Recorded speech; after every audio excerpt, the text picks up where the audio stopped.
भारतीय इतिहास में नॉन वर्बल कम्युनिकेशन की बहुत पुरानी प्रथा रही है।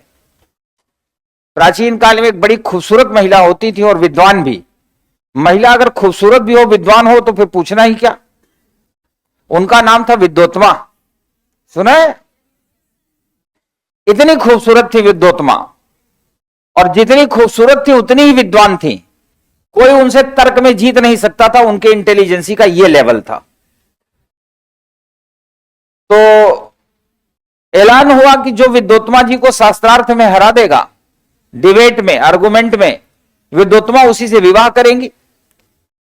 और उस टाइम के जितने बड़े बड़े विद्वान थे, कोचिंग सेंटर वाले, सारे मास्टर एक एक करके गए कि विद्योत्मा के हरा के विवाह कर लेंगे। पर जब विद्योत्मा के सामने जाते थे तो विद्योत्मा सवाल पूछती थी, उनके सवाल का जवाब नहीं दे पाते थे, आर्गुमेंट में हार जाते थे।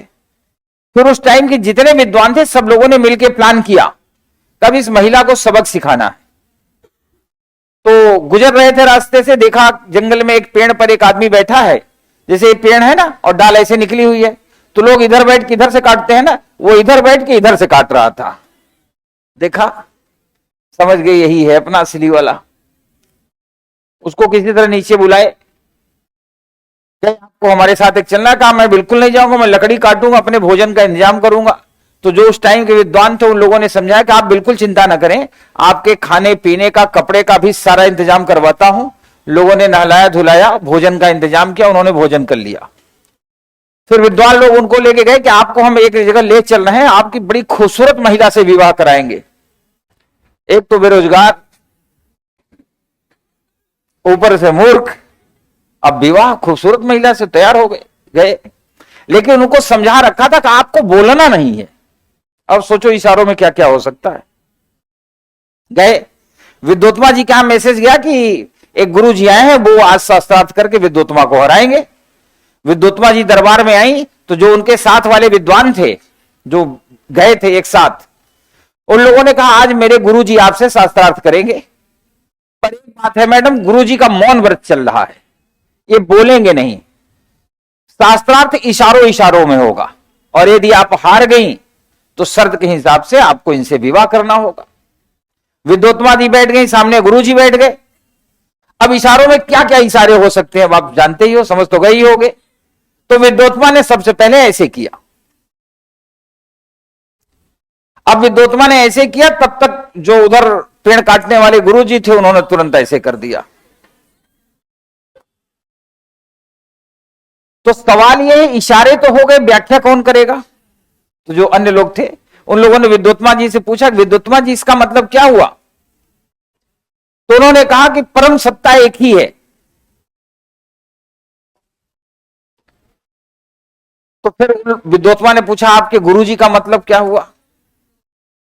तो विद्वानों ने कहा कि नहीं, आप गलत कह रही मैडम, परम सत्ता एक नहीं, आत्मा और परमात्मा को मिलकर के परम सत्ता का निर्माण होता है, यानी दो सत्ताएं हैं, आत्मा और परमात्मा। अब देखना अभी इशारे में क्या क्या होगा। अब एक इशारा हो चुका, विद्योत्मा ने फिर ऐसे किया, ऐसे। तो उधर जो गुरुजी थे उन्होंने ऐसे किया। विद्योत्मा से पूछा गया ये क्या था? तो उन्होंने कहा छित जल पावक गगन समीरा, ये 5 तत्वों से सृष्टि का निर्माण होता है। यही है पंच तत्व। छित मतलब आसमान, जल, पावक मतलब आग, ठीक है। छित जल पावक गगन समीरा बताया उन्होंने। तो फिर उन्होंने पूछा आपके गुरुजी का क्या कहना है?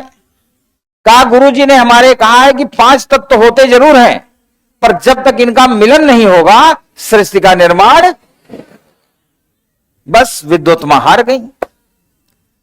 अब जितने विद्वान थे वो लोग तो सर पकड़ लिए कि यार अभी गुरुजी थोड़ी देर पहले जिस डाल पे बैठे थे उसी को काट रहे थे, इसके पास इतना ज्ञान कहां से आया?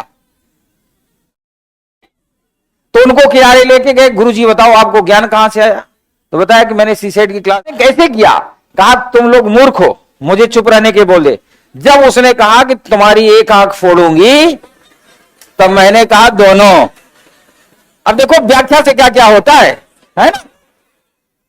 कहा उसके बाद गुरुजी, कहा तुम लोग बोल नहीं रहे, उसने कहा थप्पड़ मारूंगी। वो गाना था ना अभी पुष्पा 2 में, थप्पड़ मारूंगी। उसने जब कहा थप्पड़ मारूंगी, तो फिर मुझसे बर्दाश्त नहीं, हमने कहा। तो कई बार क्या होता है ना, इशारे, उनकी व्याख्या करने का तरीका, यही है ह्यूमन लाइफ और यही है पर्सनालिटी। किसी बात को कैसे व्याख्या कर दिया गया, किसी बात को क्या एक्सप्लेन कर दिया गया।